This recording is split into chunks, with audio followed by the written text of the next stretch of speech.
Hi, everybody. Welcome to another month of the calendar cardigan. I was just joking with Amy, who's here, asked her how her sweater was going, and she held up a little swatch. That's the third person who's done that to me today. It doesn't matter where you are in the process. Let me tell you where I am in the process. I got real with myself and decided between this class and the Tunisian club class and shop samples and gifts and personal projects, the likelihood that I was going to be able to keep up with this project without a lot of stress was pretty low. So I have decided to make the doll version of this sweater. I'm still working through the pattern. I'm still working through all of the pieces and parts so that I can guide you to make a full-size sweater. And I do think I will come back to this at some point because I really do like this pattern very much. The time restrictions, when I've got so many other things, I decided a doll size sweater was a better option for me. So I will be demonstrating on much smaller scale the pieces and parts for this sweater, but we'll still be able to get through all of it together. And it just took a lot of stress off my plate. So it doesn't matter where you are, all good. This recording will be here forever. You can come back to it whenever you get to this particular part. So I'm going to switch to my camera. Let's see here. And, oh, wrong one.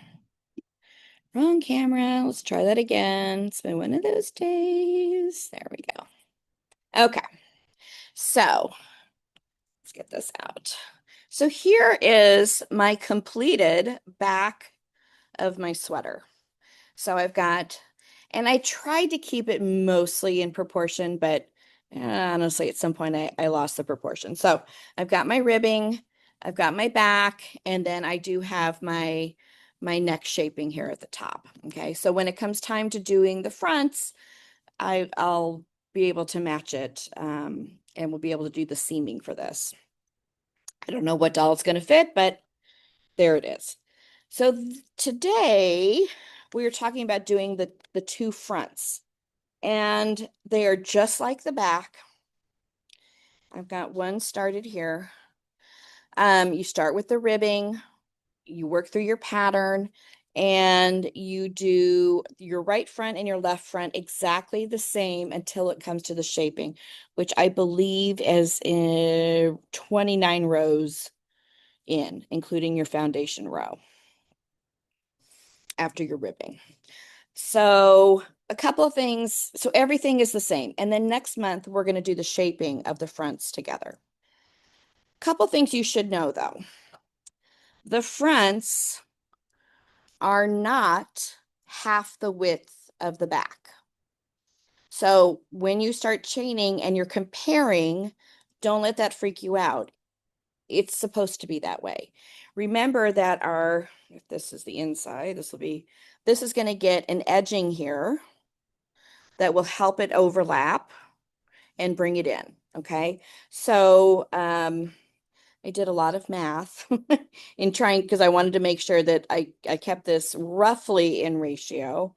So if the whole measurement back and fronts, not including the edging, is 100% of the sweater, the back is just shy of 40% of the sweater.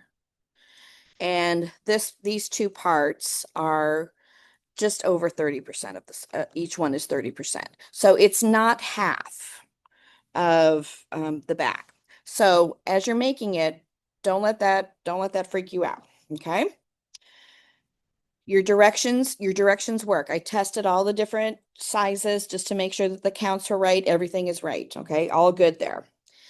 You do want to make sure that you do the same number of rows of ribbing because when we seam it together, we want that ribbing to work out. So pay attention to that. And if you're not sure, if you have a hard time counting it, go visually on it. You don't overthink it. As long as it looks like that we can put those two sides together and seam them up and it looks like they're even, you're going to be okay. Okay.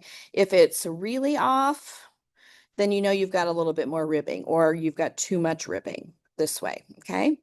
If you are trying to count your rows of ribbing, I think I talked about this previously. Zoom in there. I find the easiest way is to count the bars in between the rib. Trying to count your posts is too much. Count what comes in between. So here, let's move this out of the way. Here was our, let's do it this way. I'll make it harder for myself. All right, so here was our foundation row right here. Okay, just going to kind of spread it open. And then we did, this was our first row of front post, back post. This was the top of it. Here's the second row, third row, fourth row. So I did 4 rows in my little sample here.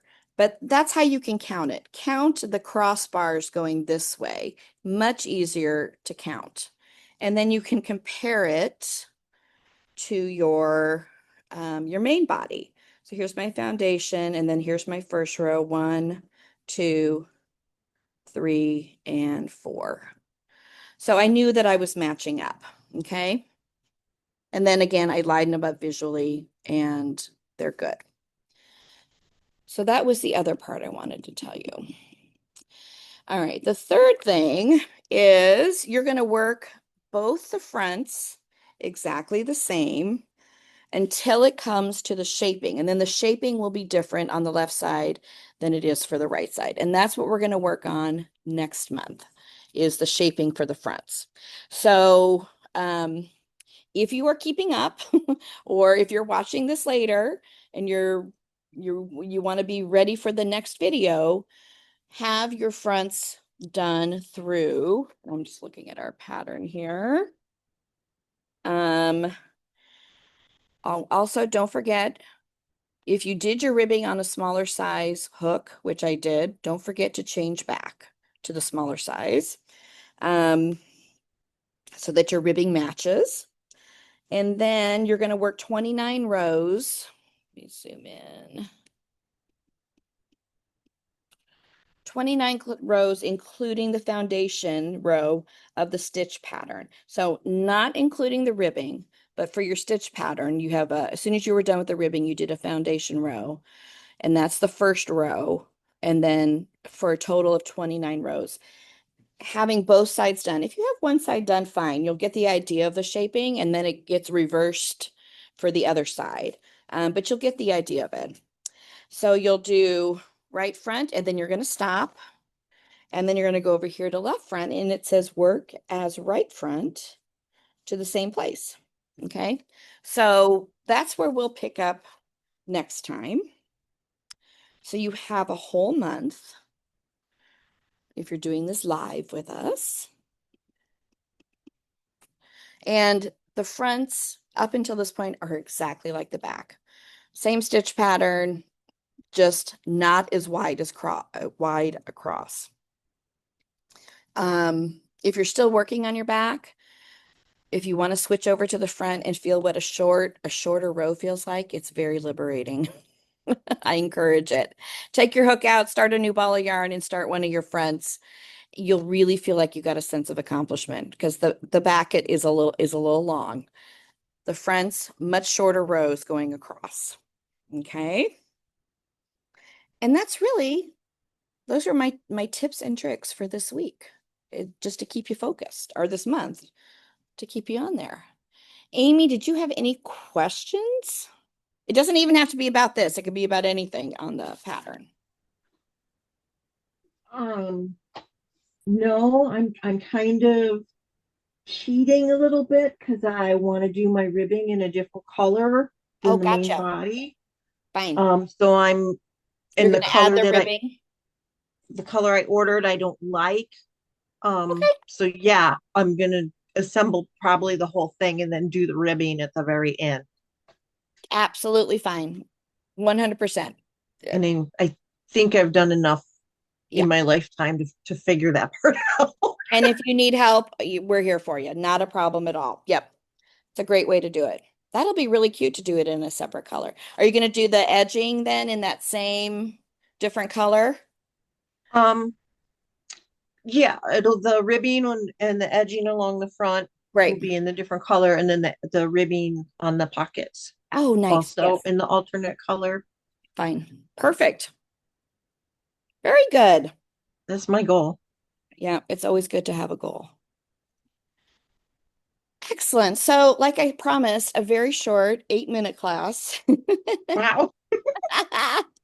But I just want to make sure everybody could stay on track. Wherever you are on the back, on the fronts, they're worked almost identically, and you'll be good to go.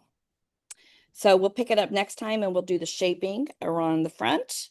And uh, then after that, sleeves and pocket, and then putting it together. So it's coming along very quickly all of a sudden.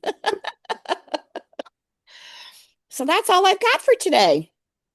I'm gonna